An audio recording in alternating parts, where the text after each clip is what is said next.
Isang magandang hapon sa ating mga kaluto. What's up sa inyong lahat? Ngayong hapon naman po ay magluluto tayo ng paa ng manok.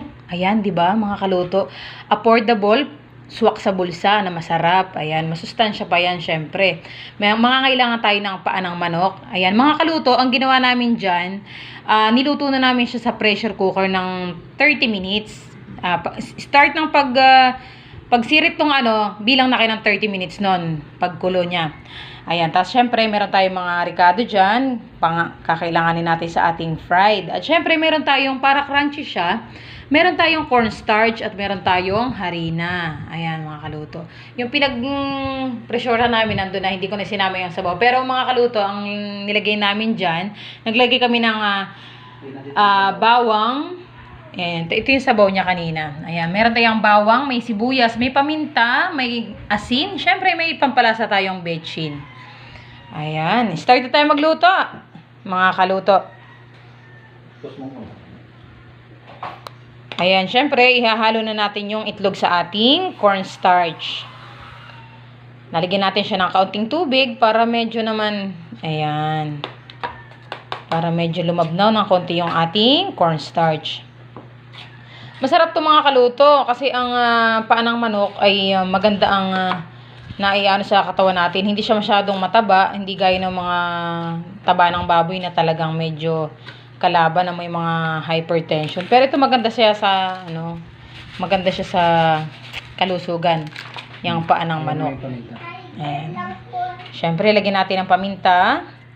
Lagyan natin yan ng magic sarap. At lalagyan natin ng seasoning. Syempre, hindi mawawala ang ating asin at ang ating Ajinomoto, mga kaluto. Syempre, lalagyan na din natin ang ating crispy fry. Bahala na kayo kung anong gusto nyong pampalasa ilagay nyo dyan. Kung anong brand nasa sa inyo yung mga kaluto. Ayan. Haluhuli lang natin yan. May commercial pa ditong batuta. Ayan. Ito ang sarili namin version, mga kaluto, ha. Iba-iba kasing version ng mga chicken feet. Meron yung iba, ang ginagawa naman nila, tinatanggal-tagal nila yung buto. Kaya talagang boneless na siya. Pero ang hirap naman, ang dami niyan. Medyo nagugutom na ako, kaya hindi ko na pinaboneless kay partner. Ayan. Haluin lang natin ang haluin niya, mga kaluto. Nasa sa inyo ng timpla niyan, tansyahan na lang yan. Kung ayan, sasawsaw muna natin sa harina. At saka natin isasawsaw dito sa ating pampalutong.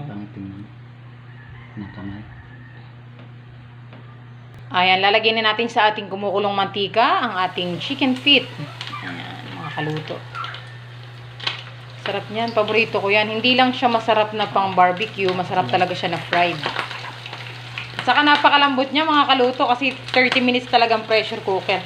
Pero kung wala namang kayong mga pressure cooker, mga kaluto, talagang kinakailangan magtiyaga kayo sa pagpapalambot talaga niya, no? Matapang nga lang talaga, namimitik siya. Ayan, hahalu-haluin lang natin yan para hindi naman matoasted yung kabila niya, mga kaluto. Syempre, habang nagluluto tayo ng ating ulam, nagsasayang na rin tayo para naman sabayan silang maluluto, mga kaluto. Ayan, mga kaluto, luto na ang ating chicken feet. Ayan, fried chicken feet. Syempre, nagawa rin tayo dyan ng sausawan. Ayan, ang ating Mang Tomas. Pero mas masarap din sa kanya, mga kaluto, kung ang sausawan natin meron tayong suka na may pipino, na may sibuyas, na may masarap din yun na may bawang. Mas bet ko rin yung ganun lasa. Pero dahil ito ang available natin ngayon sausawan, pwede na rin yan. So, try na natin, mga kaluto. Tikim-tikim na tayo. Tikim-tikim.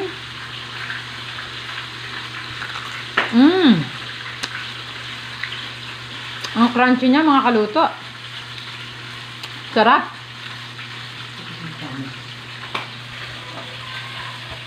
Ang sarap. Luto na rin kayo, mga kaluto. Sige na, kain na tayo. Maraming salamat sa inyong panonood. Thank you for watching, guys. Bye-bye!